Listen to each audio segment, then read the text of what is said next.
Intego ya mbere, waremewe kunezeza Imana. Imana yabateye nk'ibiti bikomeye kandi byiza byo kwihesha icyubahiro. Yesaya igice cya 61 umurongo wa 3. Umunsi wa 8, waremewe kunezeza Imana. Niwe waremye byose, igituma biriho kandi cyatumye biremwa no kugira ngo biguhimbaze. Ibyahishuwe igice cya 4 umurongo wa 11. Kuko Uwiteka anezererwa abantu be. Zaburi 149 umurongo wa 4. Waremewe kunezeza Imana. Igihe wavukaga mu isi, Imana yari ihari nubwo itaboneshwa amaso, isekera ko wavutse. Yashakaga kubaho kandi kuvuka kwawe kwayiteye umunezero mwinshi. Imana ntabwo yari ikeneye kukurema, ariko yahisemo kukurema kugira ngo ikunezererwe.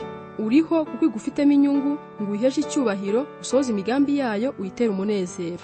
Kuzanira Imana umunezero kubera aho kuyishimisha niyo ntego ya mbere y'ubuzima bwawe. Nusobanukirwa neza iri hame, ntabwo uzongera kugira ikibazo cyo kumva ntacyo umaze mu buzima. Icyo nicyo cyerekana agaciro kawe. Niba ukomeye bigezaho Imana igutoraniriza kuzabana nayo iteka ryose, ni akahe gaciro karenza ko ushobora kubona? Uri umwana w'Imana kandi uyitera umunezero kuruta ikindi kintu icyo ari cyo cyose yaremye. Bibiliya iravuga ngo kubera urukundo rwayo yagambiriye muri Kristo Yesu kuduhindura abana bayo kubw'ineza n'ubushake bwayo.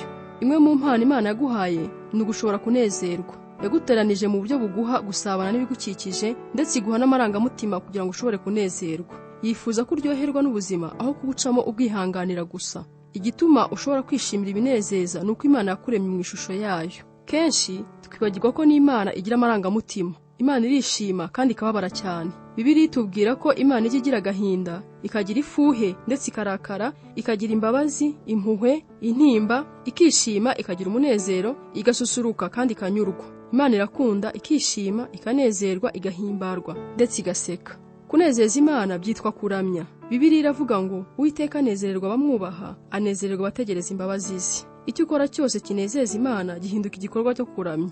Nk'ibuye rya diyama, guhimbaza bigira impande nyinshi. Byatwara ibitabo byinshi umuntu ashatse gusobanura mu buryo burambuye kuramya icyo ari cyo, ariko muri iki gice turareba iby'ibanze.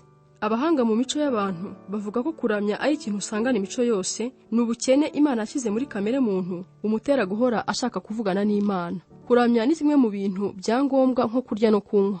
Iyo umuntu abayeho ataramya Imana, iteka yishakira ikindi ayisimbuza, kabone niyo cyaba ubwe. Icyatumye Imana iturema ityo nuko nayo ishaka abayiramya. Yesu yaravuze ngo Imana Data ishaka abayiramya. Bitewe n'uburere wabonye mu by'iyobokamana, ushobora kuba ukeneye gusobanukirwa kurushaho kuramya icyo ari cyo. Ushobora kuba wibwira ko mvuga ya materaniro yo mu musengero arimo kuririmba, gusenga no kumva inyigisho. Cyangwa se ushobora kwibwira ko nshaka kuvuga ya mihango irimo gucana za buji ndetse no guhazwa. Cyangwa se ugahita wumva amateraniro yo gukiza indwara, ibitangaza ndetse no kwikubita hasi. Kuramya bishobora kubamo ibyo byose, ariko kuramya birenze kuri ibyo bigaragara inyuma.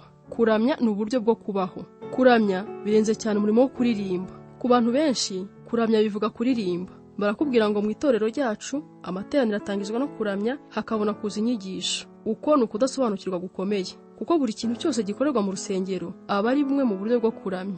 Gusenga, gusoma ijambo ry'Imana, kuririmba, kwatura ibyaha, guceceka, gutuza, kumva inyigisho, kwandika ibyo bigisha, gutanga ituro, kubatizwa, igaburo ryera, kuzuza ikarita yo kwemera Kristo ndetse no gusuhuza abandi mwasenganye.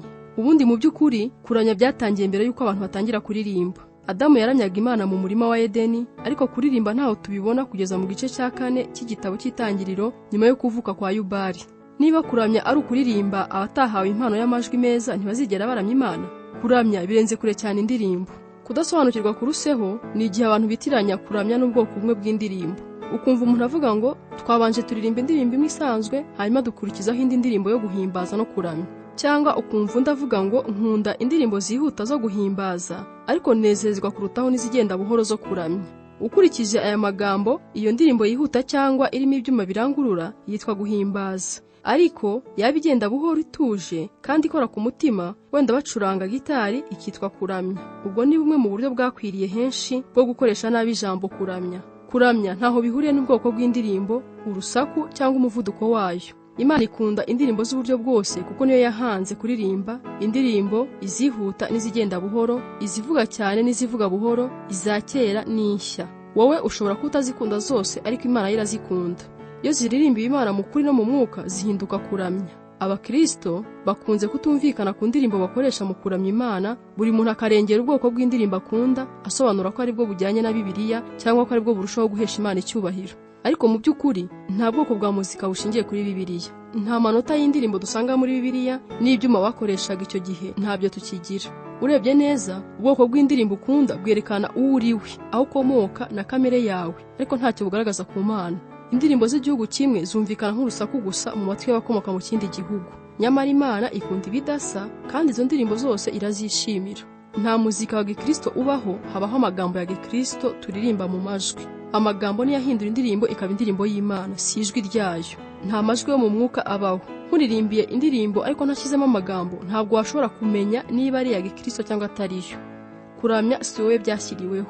Nk'umupasitori kenshi mbona abantu banyandikira ngo nakunze uko mwaramije Imana uyu munsi, byamfashije cyane. Ubwo nabwo ni ubundi buryo bwo kudasobanukirwa. Ntabwo turamya Imana ngo abantu bafashwe, turamya kugira ngo Imana yishime. Iyo turamya ntitugomba kwirebaho dushaka kunezeza abantu, tugomba gutumbira kunezeza Imana. Niba hari ubwo ujya uvuga ngo iteraniro ry'uyu munsi ntacyo ryamariye, ubwo wagiye gusenga ku mpamvu zitari zo. Kuramya si wowe byagenewe Imana. Birumvikana amateraniro yose agiramo igihe cyacu cyo gusabana n'abandi, kwigishanya n'ivugabutumwa, kandi hari inyungu nyinshi dukura mu kuramya Imana, ariko ubundi ntabwo tubikorera kwishimisha. Impamvu nyamukuru yabyo ni uguhesha Umuremyi wacu icyubahiro no kumunezeza. Muri Yesaya igice cya 29, Imana yitotombera amateraniro yo ku munwa gusa, imitima iri kure yayo kandi ari mu buryarya. Abantu basengaga Imana amasengesho y'akamenyero, bakayihimbaza bitavuye ku mutima, bakayibwira amagambo y'ubusa, bagakora imihango yashyizweho n'abantu batabanje no kwibaza ikivuga. Ntabwo umutima w'Imana ujya ususurutswa n'imihango y'akamenyero, icyo ishaka ni urukundo rugurumana n'ubwitange. Bibiliya iravuga ngo aba bantu baranyegera bakambwira amagambo kandi bakanyubahisha iminwa yabo, ariko imitima yabo bakayinshyira kure. Kubaha abanyubaha ni itegeko ry'abantu bigishijwe. Kuramya ntabwo ari kimwe mu byo ukora mu buzima, nibwo buzima bwawe. Ntabwo kuramya ari umwitozo wo mu rusengero, twategetswe gushaka mu maso hayo iteka ryose, no gushima izina ryayo kuva izuba rirashe kugeza aho rirengera. Muri Bibiliya tubona abantu bahimbaza Imana bari ku kazi, bakayihimbaza mu ngo zabo, bakayihimbaza bari ku rugamba, abandi bakayihimbaza bari mu nzu y'imbohe, ndetse bari no mu buriri. Guhimbaza Imana nicyo wagombye gukora bwa mbere ugikanguka, akaba ari nacyo urangirizaho ugiye kugoheka ngo usinzire. Dawidi yaravuze ngo nzahimbaza Uwiteka iminsi yose, ishimwe rye rizaba mu kanwa kanjye iteka. Buri kintu cyose gishobora guhinduka igikorwa cyo kuramya iyo ugikoze ugamije guhimbaza Imana, kwihesha icyubahiro no kuyinezeza. Bibiliya iravuga ngo iyo murya cyangwa munywa cyangwa mukora ikindi kintu icyo ari cyo cyose, mujye mukorera byose guhimbaza Imana. Martin Luther yaravuze ngo n'umukamyi ashobora gukama inka mu buryo buhesha Imana icyubahiro. Umuntu yakora ate ngo ibyo akoze byose bihesha Imana icyubahiro? Wabigeraho icyo ukoze cyose ugikoze nk'ukorera Yesu Kristo, kandi ugakomeza kuganira nawe urimo kugikora. Bibiliya iravuga ngo ibyo mukora byose mubikore mubikuye ku mutima nk'abakorera shobuja mukuru badakorera abantu. Iryo ni ryo banga ry'ubuzima buramya Imana, ni ugukora byose nk'ubikorera Yesu. Hari uburyo bumwe bahinduye Bibiliya, maze Abaroma igice cya 12 umurongo wa 1 bahahindura ngo ufate ubuzima bwawe busanzwe bwa buri munsi, gusinzira, kurya, kujya ku kazi, ibyo ukora byose mu buzima ubishyira imbere y'Imana nk'igitambo. Akazi gahinduka kuramya iyo ugakoze ukeguriye Imana, kandi ugakora uzi ko ikureba iri kumwe nawe. Ntangira gukundana n'umugore wanjye, nahoraga mutekereza iyo nabaga ndi ku meza mu gitondo, iyo nabaga ndi mu modoka ngiye kwiga, ndi mu masomo, ndi ku murongo mu maduka, ndi kuri sitasiyo nagiye kunywa lisansi, nta na rimwe nabaga ntatekereza fiancé wanjye. Kenshi nabaga nsa n'uwiganiriza mutekerezaho, ntekereza ibyo mukundira. Ibyo byatumaga numva negeranye na Kay, nubwo twari dutandukanyijwe n'intera ndende kandi twiga mu bigo by'amashuri makuru bitandukanye. Kuko narushagaho kumutekereza kenshi, nagumaga mu rukundo rwe. Kuramya nyakuri ni uko nguko, ni ugukunda Yesu nk'abafiancé. Umunsi wa 8, gutekereza ku ntego y'ubuzima bwanjye. Ingingo yo kuzirikana, naremewe kunezeza Imana. Murongo wo gufata mu mutwe, Uwiteka anezererwa abantu be. Zaburi 149 umurongo wa 4a. Ikibazo cyo gutekerezaho, ni ikihe kintu gisanzwe natangira gukora nkaho ngikorera Yesu ubwe?